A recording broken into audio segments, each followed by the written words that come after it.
இந்த week start ஆனதுலேருந்து Ditwah புயல் சென்னையில் நிறைய ஏரியாவை ஒரு வழி பண்ணிடுச்சு. ஆனால் அவிட்ட மம்ஸோட ப்ராஜெக்டை நெவர். தாம்பரம், குன்றத்தூர், திருவான்மியூர் 3 சைட்லேயும் புயல் டைமில் நம்ம GPS photo, Instagram stories and Facebook ஸ்டோரிஸில் அப்டேட் பண்ணிகிட்டே இருந்திருப்போம். அண்ட் நீங்கள் நோட்டீஸ் பண்ணியிருப்பீங்க, 0 வாட்டர் ஸ்டாக்னேஷன். இதனால தான் மந்த்ஸ் பேக்கே நாங்கள் கான்ஃபிடென்ட்டாக எங்கள் ப்ராஜெக்டில் ஃப்ளட் வந்துச்சுன்னு ப்ரூவ் பண்ணுறீங்கன்னா 1 crore சேலஞ்ச் பண்ணுவோம். இந்த ஃப்ளட் ப்ரூஃப்ன்றது அவிட்ட மம்ஸோட சேலஞ்ச் மட்டும் இல்லைங்க, அவிட்ட மம்ஸோட கேரண்டி. தித்வா மட்டும் இல்லைங்க, சென்னையில் எந்த ஒரு ஃப்ளட்லையும் நம்ம ப்ராஜெக்ட் அஃபெக்ட் ஆனதே இல்லைங்க.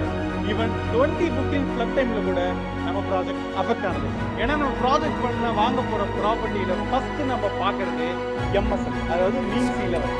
100% அந்த ப்ராப்பர்ட்டி ஃப்ளட்டில் அஃபெக்ட் ஆக சான்ஸே இல்லைன்னு எங்களுக்கு சாட்டிஸ்ஃபை ஆனால் மட்டும்தான் அந்த லேண்டையே நாங்கள் வாங்குவோம். லேண்ட் ரேட் கம்மியாக வருதுன்னு இதுவரை எந்த ஒரு லேண்ட் பார்சலையும் நம்ம வாங்கி ப்ராஜெக்ட் பண்ணவே கிடையாது. ஸோ இப்போ உங்களுக்கு கிளியராக தெரிஞ்சிருக்கும், சென்னையில் 100% ஃப்ளட் வராதுன்னு கேரண்டி கொடுக்குற ஒரே பில்டர் யாருமே.